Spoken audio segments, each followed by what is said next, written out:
Hey guys, it's been a little over 2 months since the last time I made a helmet edition video.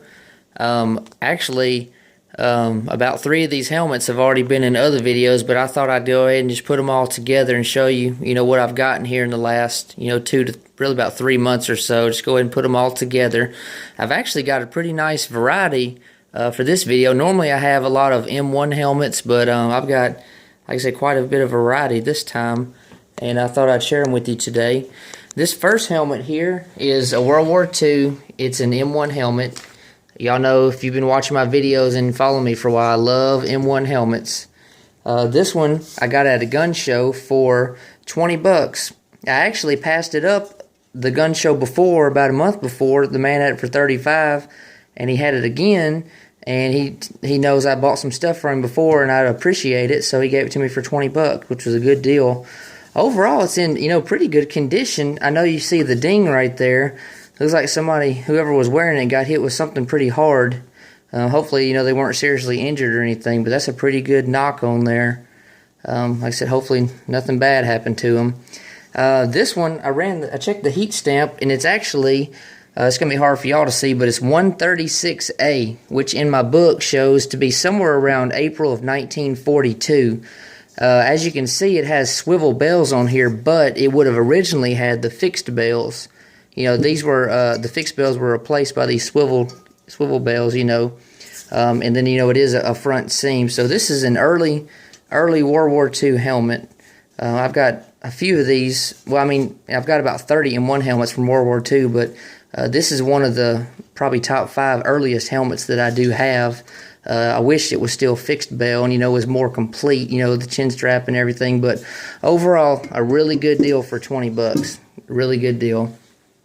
Moving on here, I've got this. This is a flak helmet. It's a M3 flak helmet made by McCord also. This one, they made around 213,000 of them. McCord, like I said, made them between 1942 and 1943. These would have been worn by the crew members on the bombers to protect them from flak.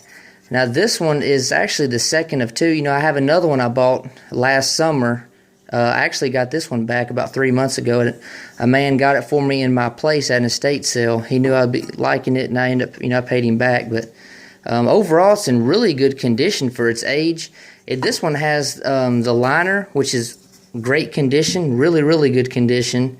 And then it's got one of the little felt disc pads. And the reason they had these earmuffs is because, the crew members would have been wearing headsets. And these little earmuff things would have gone over top of the headsets. Unfortunately, it doesn't have the chin strap, but this one is in a lot better condition and more complete than the other one I have. I gave $75 for it, and that's actually what I paid for the other one as well. You just don't see these, too very often, and I think $75 was a good deal on this one. Really, on the other one, I might have overpaid a little bit. It really depends on who you ask, but I think, as far as I'm concerned, I did good on both of them. But if you ever see one of these for a good price, I highly suggest you pick it up if it's in pretty good condition, because they're getting harder to find for real. The M1 helmets are getting hard to find as is, but something like this, like I said, they only made 213,000, whereas, the M1s, they made about 22 million. There's a big difference in the production numbers, so definitely get one of those when you see it, if it's in your budget, your price range. This helmet right here, this one's really unique. This is one of the 3 helmets I've already got videos on, which I go in a little more description in those videos than I will in this one, but this one is made, is a Doughboy helmet, World War I. It's actually, let me see where it was. Oh, here we go. Let me see if I can get to pull up. Like I said, I did this in the other video I did just on this. This helmet is made at the Burries factory in Sheffield, England in 1916. This is a British Mark I helmet. Now, what it was is, when the Americans got involved in World War I, which was in early 1917, around April 1917, we didn't have any steel helmets available. A lot of the other countries were starting to go to steel helmets. And what it was, we liked this design, and so we actually bought 400,000 British Mark I helmets that were readily available, and they were issued to American soldiers that were already fighting, overseas in Europe. And while, after that was done, those helmets were issued, the Americans started making their own version of it called, the Model 1917. So this would have been issued to an American soldier, which is really cool. So it's a British-made helmet, and American wore it, during World War I.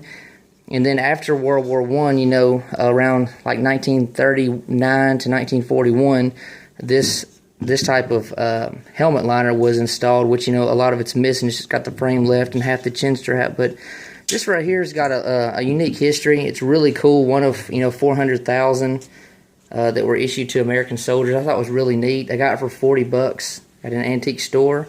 Like I said, I go in a little bit more detail in the video. This, called my British/American World War I helmet. So definitely check that out. The same day, I got this helmet right here. This is my Type 90 Japanese helmet.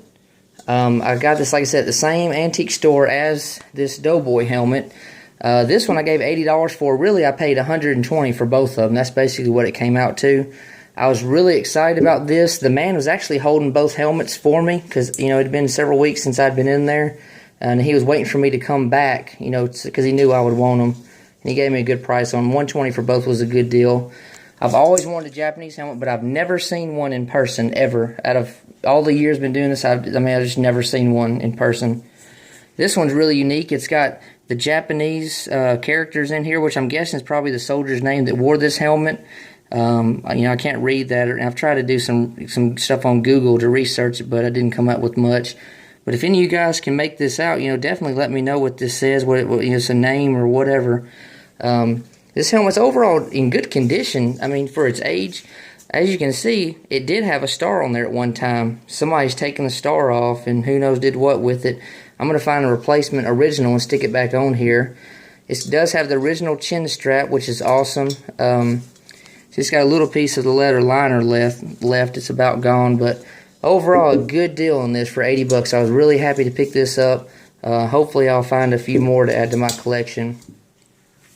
And lastly, this was pretty cool. I go to a Goodwill store here near where I live. Actually, there's a few of them. And this, I got really excited. This was in the toy section. I couldn't believe it. And from a distance, I thought, it looked like a, World War II M1 helmet, right? I got really excited. Then the closer I looked to it and came over to it, I flipped it over. This is an Israeli clone helmet. Basically, Israel, they made this helmet designed, they designed it after the American M1 version. They kind of did their own thing to it. They added the third bell back here to help with, support and everything. It does look a lot like the American helmet, but as you can see, like the tail end of the helmet back there is not as sloped as the American. There's a few little differences here and there. But as you can see, this right here was awesome too. The price on this thing, I paid $2.99. Actually, with tax, it was just over $3 for this helmet. Anytime I can get a helmet for $3, I don't care what condition it is or what country, I'm going to buy it. I try to focus on mostly, American stuff, but I do kind of venture out and collect, some other countries' stuff as well. I kind of like, have I guess a variety of everything. But anyways, guys, I just wanted to make this video. Like I said, the flak helmet and the World War I and then the Japanese helmet, they all have their separate videos I've made here recently. If you want a little bit more information than what I gave you here today on them, then definitely check out those videos. I really appreciate all you guys watching, liking, sharing, subscribing. I got some more videos to come, a lot more stuff going on. I just posted a video of my gun collection, my entire gun collection. If you want to check that out, I just got a finished capture Mosin Nagant rifle last Friday, and I've got another good score coming up this week as well. Anyways, guys, as always, thanks for watching.